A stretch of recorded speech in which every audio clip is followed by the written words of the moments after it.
Those who didn't know your partner was rich. How did you find out? I thought my boyfriend Jake was just another broke college guy working construction to pay for school. We'd been dating for 8 months, and everything about him screamed regular blue-collar guy. His work boots were beat up, his jeans had paint stains, and he always showed up to dates in this rusty old Ford pickup that made weird noises when he turned corners. When we went out, we'd split everything 50-50. He'd suggest cheap places to eat and always seemed careful about money. I actually loved that about him, because my last boyfriend was this spoiled rich kid who expected me to pay for everything. Jake worked these crazy long shifts, sometimes 12 hours a day, and he'd come home exhausted with dirt under his fingernails. He lived in this tiny studio apartment with a mattress on the floor and a mini fridge that barely worked. The guy ate ramen noodles for dinner, more nights than I could count. Everything about his life felt real and honest, which is why I fell for him so hard. Then one Friday, Jake said he wanted to take me on a weekend trip to the mountains. I was excited because we'd never done anything like that before. He told me to pack nice clothes, which seemed weird since we were supposedly going camping. When Friday came, I was standing outside my dorm waiting for his beat-up truck to roll up. Instead, this sleek black Porsche 911 pulled up to the curb. The engine sounded like pure power, and the paint job was so perfect, it looked like a mirror. I laughed and kept looking around for Jake's truck. The Porsche window rolled down, and there he was, wearing the same old construction clothes, but sitting behind the wheel of what had to be a $100,000 car. My jaw dropped. I walked over and asked if he'd rented it for the weekend, expecting him to laugh and explain the joke. Instead, his face went red, and he looked down at the steering wheel. When I pressed him about it, he tried changing the subject, asking if I was ready to go. But that car sitting there was impossible to ignore. During the 2-hour drive, Jake kept fidgeting with the radio and avoiding eye contact. When we got to the resort, he handed his keys to the valet like it was totally normal. The place was fancy, like really fancy. Crystal chandeliers in the lobby, marble floors, and people dressed like they stepped out of magazines. Jake walked up to the front desk and upgraded our room to a suite without even asking about the price. The desk clerk was treating him like he was some kind of VIP, calling him Mr. Patterson and asking about his usual preferences. At dinner that night, Jake ordered the most expensive wine on the menu without looking at the prices. When I mentioned it seemed pricey, he just shrugged and said we were celebrating. The next day, he surprised me with a helicopter tour of the mountains. I kept asking how much everything cost, and he kept dodging the question. By Sunday, I was completely confused and suspicious. This guy who ate dollar store mac and cheese was dropping money like it meant nothing. When we got back to town, I finally confronted him in the parking lot of my dorm. I asked him straight up if he was in some kind of trouble or hiding something from me. That's when Jake's whole face changed. He looked terrified, like I'd caught him in some huge lie. He started stammering about how he could explain everything, but it wasn't what I thought. I told him I wasn't moving until he told me the truth. That's when Jake confessed everything. He wasn't just a construction worker. He owned the entire construction company. He'd started working construction when he was 16 to help his single mom pay bills. After high school, instead of college, he kept working and saved every penny. When the housing boom hit our area 3 years ago, he used his savings to buy equipment and started his own crew.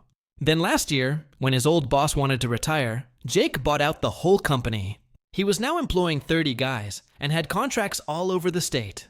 I was stunned. This guy I thought was barely getting by was actually a millionaire who chose to live like he was broke. Jake explained that he kept wearing his old clothes and driving his beat-up truck because that's who he really was. The Porsche was something he'd bought himself after landing a huge commercial contract, but he was scared to drive it because he didn't want people treating him differently. He said he'd almost told me about the money dozens of times, but he wanted to make sure I liked him for who he was, not what he. When I first met Jake, I thought I had him figured out.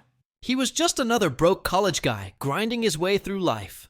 We met at a friend's barbecue, and while everyone else was in polos or sundresses, Jake showed up in beat-up jeans and boots that had definitely seen better days.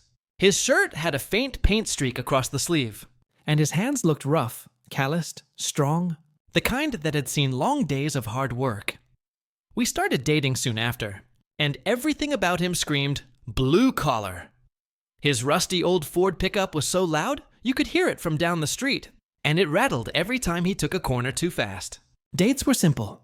burgers at diners, takeout pizza, dollar movie nights. We always split the check, no matter how small. I loved that about him. My last boyfriend was a spoiled rich kid who expected me to pick up the bill for his cocktails and designer shoes. Jake, on the other hand, never once made me feel like I owed him anything. I saw his life up close. His apartment was tiny, barely bigger than a dorm room.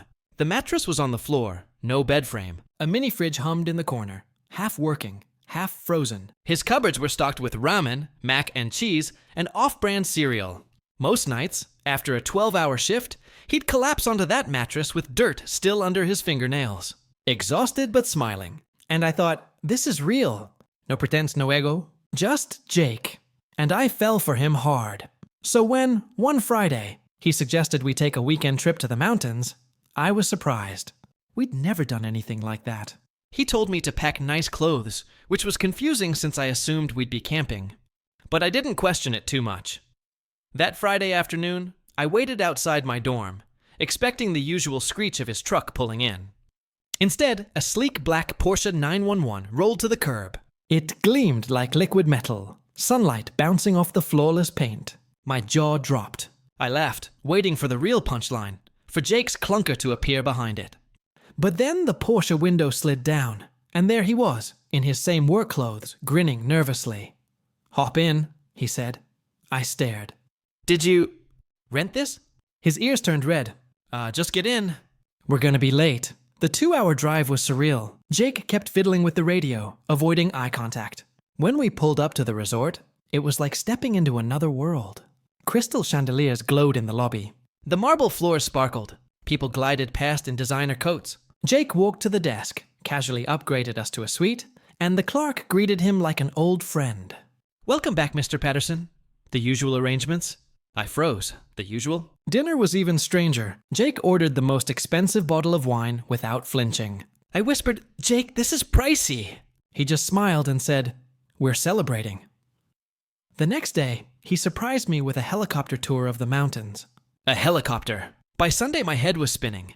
This man who lived on ramen was suddenly tossing around cash like it meant nothing. I couldn't take it anymore. Back in the dorm parking lot, I turned to him and said, "Jake, what's going on?" "Are you in trouble? Are you hiding something from me?" His whole demeanor shifted. He looked like a man caught in a lie he'd been running from. His eyes dropped to the steering wheel. "It's not what you think," he murmured. "Then tell me the truth," I said, crossing my arms. "Right now." He took a long breath, then finally confessed. Jake wasn't just a construction worker. He owned the company. He started working construction at 16, desperate to help his single mom keep the lights on. After high school, instead of going to college, he kept saving every dime. When the housing boom hit, he invested in his own equipment, built a crew, and worked harder than ever. 3 years later, when his old boss retired, Jake bought the entire company. Now, he had 30 employees, contracts across the state, and more money than he knew what to do with. I just sat there, stunned. "You own the company?" He nodded. "Yeah, the Porsche. I bought it last year after a big contract, but I barely drive it. I don't like people knowing. But why hide it?" I asked. His voice cracked. "Because I wanted you to like me for me, not for my money. I've seen too many people treat me differently once they find out. You never looked at me like that. You saw me, not the dollar signs." I felt tears sting my eyes. All those nights he came home dirty and tired, they weren't lies. That was who he was at his core. The same hard-working kid who climbed from nothing. The money didn't change him. He just didn't want it to change us. I reached out, touched his hand. "Jake," I fell for the guy in the beat-up truck. The guy who shared cheap pizza and worked himself to the bone. Money doesn't scare me off, but secrets do. Next time, just tell me. Relief washed over his face, like he'd been carrying a mountain on his back. He squeezed my hand and whispered, "I was so scared of losing you." That was the night I realized something. The richest thing about Jake wasn't his bank account, his Porsche, or his contracts. It was his heart, and that's what made me stay. Story. My girlfriend said, "Your brother assaulted me last night." I said, "That's horrible." Then I showed her my brother had been in hospital for 3 weeks. Her story fell apart quickly. And then I, 32 male, used to think of love as a fortress. With Sarah, 29, I thought we had built one brick by brick over 3 years, a safe place of trust and mutual respect. I was wrong. She wasn't my partner in building a fortress. She was a saboteur, patiently waiting to dynamite the foundations and blame the rubble on someone else. And the person she chose to blame was my brother, Daniel. The last month had been hell. Daniel, my younger brother by 3 years and my best friend by a lifetime, had been in a horrific car accident. A drunk driver ran a red light, T-boning his car and shattering his legs. He'd been in the ICU for a week and was now in a long-term recovery ward at St. Mary's Hospital, facing a grueling series of surgeries and months of physical therapy.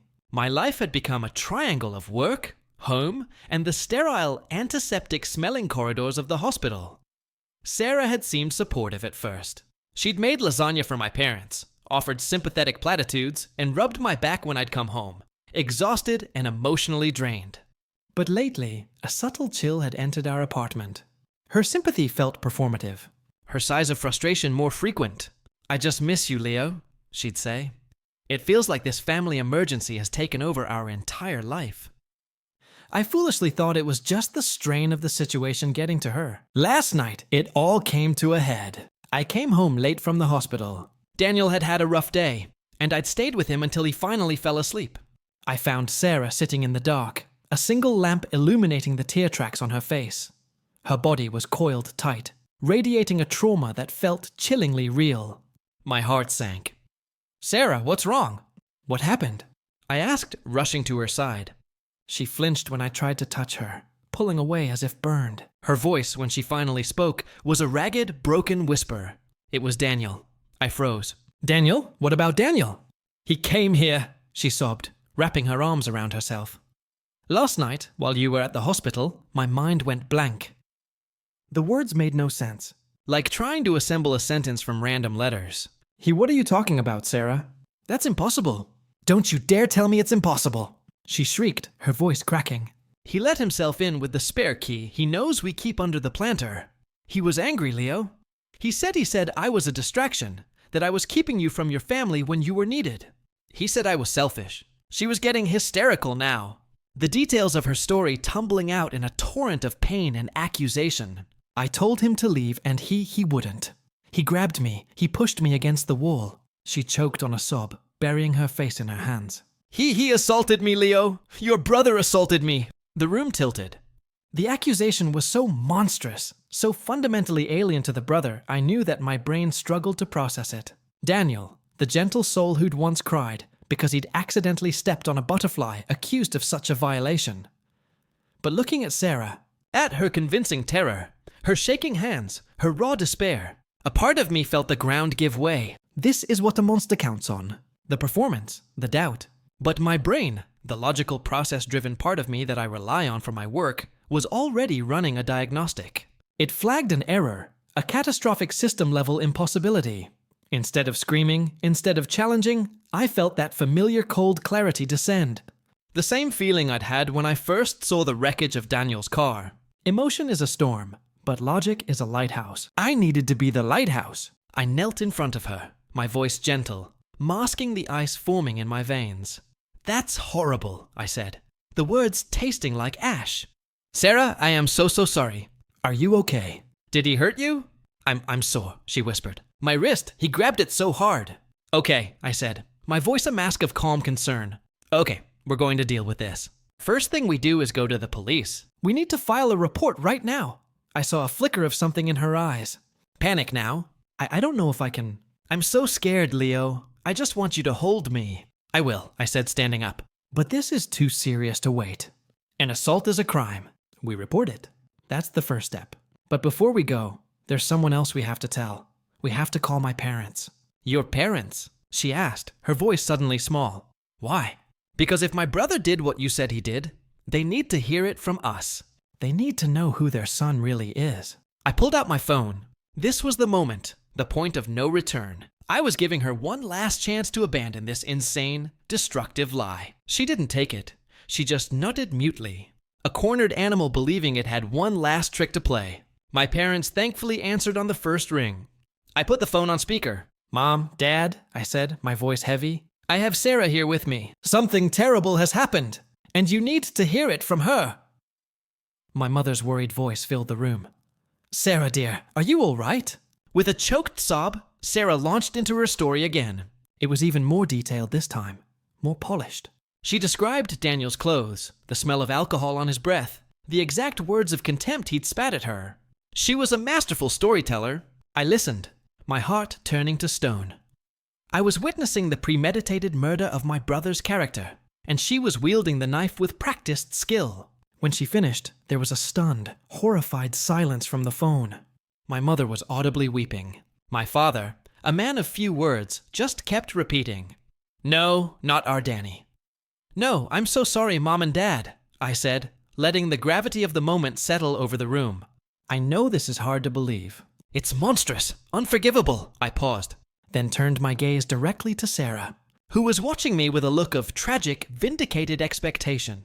And it would be, I continued, my voice losing its gentle edge if any of it were true. Sarah's face went slack. What? What are you talking about, Leo? There's just one single massive problem with your story, Sarah, I said, my voice now hard as steel. My brother Daniel has been installed at Mary's hospital for the past 22 days. He hasn't left his room, let alone his bed, for 3 weeks. I held up my own phone, which I'd been readying while she spoke. This is a photo I took of him an hour ago, asleep in his hospital bed after the nurse gave him his pain medication. You see that cast on his right leg? That's holding a shattered tibia and fibula together with pins. You see the traction on his left leg? That's for his fractured femur. He has had 2 major surgeries. He physically cannot stand or put any weight on his feet. He can't even get to the bathroom on his own, Sarah, let alone drive across town, break into our apartment, and assault you. I continued, the evidence I had at my fingertips pouring out. I have his medical charts. I have the hospital's electronic visitation logs, which show me and my parents as the only visitors. I have the sworn testimony of the entire night nursing staff who monitor him hourly. So, I'll ask you again, Sarah, who assaulted you last night? The color drained from her face. She stared at my phone at the undeniable proof of her lie, and her carefully constructed world shattered. The performance collapsed into a mess of sputtering denial. "No, you're lying," she stammered. "You're covering for him. It was him. Maybe he snuck out." "Snuck out?" I asked with a humorless laugh. "A man who can't walk. Are you hearing yourself?" My father's voice boomed from the speakerphone. No longer sad, but filled with a righteous, terrifying rage. "You vile, evil girl. You would lie about this about our son while he's lying helpless in a hospital bed." Sarah finally broke. But it wasn't the break of remorse. It was the break of a captured animal. She looked at me, her eyes filled not with guilt, but with pure, undiluted hatred. "You were choosing him over me," she screamed. "You spent all your time there. You forgot about me. I just wanted you to see. I wanted you to choose me." The confession, twisted and narcissistic as it was, hung in the air. She hadn't done this for money or any other tangible gain. She had done this out of pure pathological jealousy. She was willing to destroy an innocent, injured man's life just to make herself the center of my attention. I felt nothing but a cold, empty void where my love for her used to be. "It's over, Sarah," I said, my voice flat. "Pack a bag. I want you out of my apartment and out of my life now." She stared at me, realizing she'd lost everything. Her story hadn't just fallen apart. It had exploded, and she was standing alone at the epicenter of the blast. Update 1. The hours after her confession were a blur of cold, methodical action. She packed a bag, alternating between venomous hisses about how I was the cruel one and pathetic sobs for a second chance. I ignored it all, standing by the door like a sentinel until she was gone. The moment the door clicked shut, I deadbolted it and called a 24-hour locksmith. But my family and I knew this couldn't be the end. A lie this monstrous, this potentially life-ruining, couldn't just be swept under the rug. My father, livid and protective, insisted we go on the offensive. The next morning, my parents and I sat down with a lawyer. We laid out the entire story supported by my evidence, the time-stamped photo of Daniel, my call logs from the hospital, and a written statement from Daniel's primary care nurse about his condition and immobility. The lawyer was blunt. Sarah hadn't just told a lie. She had made a specific criminal accusation. What she had done was defamation. And if she took it any further, it would be filing a false police report, a serious crime. He advised us to send her a formal cease and desist letter, warning her against repeating the accusation to anyone, and to be prepared for her to escalate. He was right. Sarah didn't just crawl away in shame. She doubled down. She couldn't maintain the lie that it was Daniel, so she mutated it. She began texting our mutual friends, spinning a new insidious narrative. Sarah's text to a friend. OMG, you won't believe what happened. Leo threw me out. I told him his brother assaulted me, and he and his family are trying to cover it up using some fake hospital alibi. I'm so terrified. I don't know who the guy was, but he looked just like Daniel. And Leo is protecting him. She was trying to salvage her victim status, painting me as a monster, siding with an attacker against her. The smear campaign had begun. My phone started buzzing with texts from confused friends. Dude, what is going on with Sarah? Heard you kicked her out. Is she okay? I spent a whole day responding with a calm, concise version of the truth. Sarah made a false and malicious accusation of assault against my brother, who has been hospitalized and unable to walk for 3 weeks. The relationship is over. I'd appreciate you respecting my privacy on this. Some friends were immediately supportive. Others were hesitant, trapped by the insidious believe the woman mantra, which Sarah was now weaponizing with surgical precision. I lost a few of them. People who couldn't reconcile the Sarah they knew with the monster she had revealed herself to be. It hurt, but it was a necessary cauterization of the wound she had left in my life. Then came the call. I was dreading her parents. I expected them to be apologetic, horrified by their daughter's actions. I was naive. Her mother called, and her voice was pure venom. I don't know what you did to my daughter, she began without any preamble, but to have her this distraught is unforgivable. She is a wreck. You and your family with all your money and your fancy lawyers ganging up on her. She told us you're covering up for whoever attacked her. I was dumbfounded. Are you serious? I asked.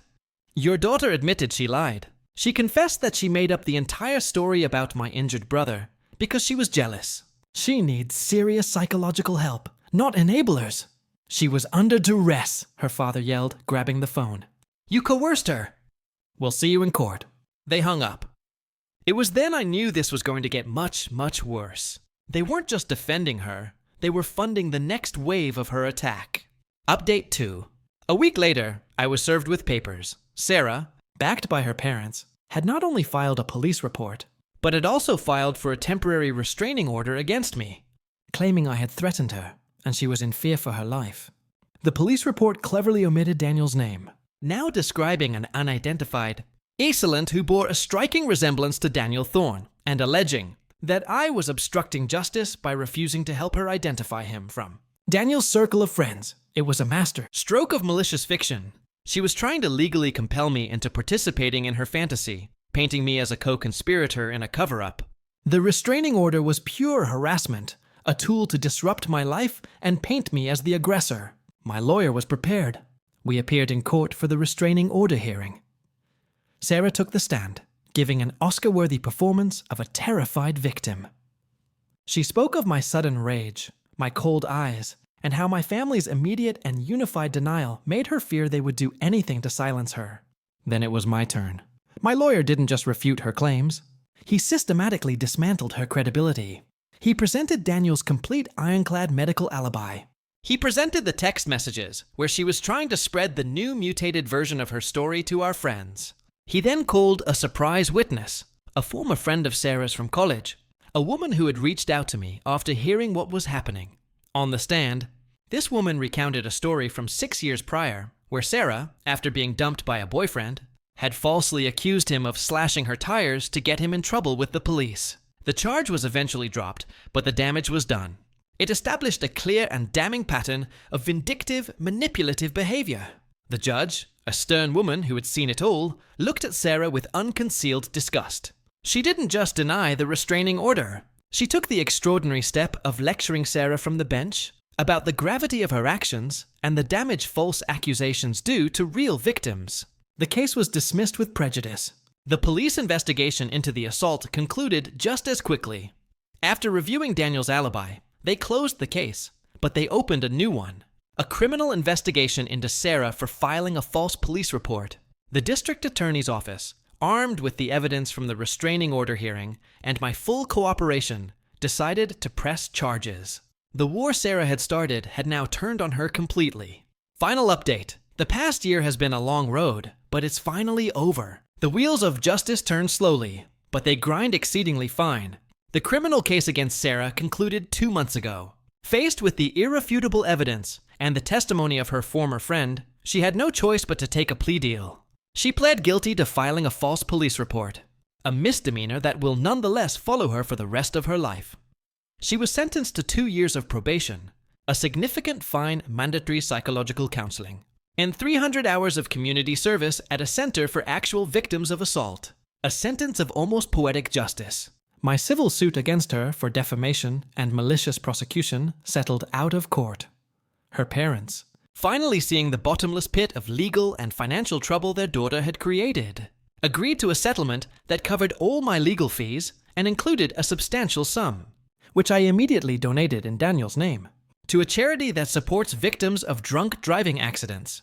The settlement was contingent on her signing a legally binding non-disclosure agreement, preventing her from ever speaking or writing about me or my family again. Daniel is walking again.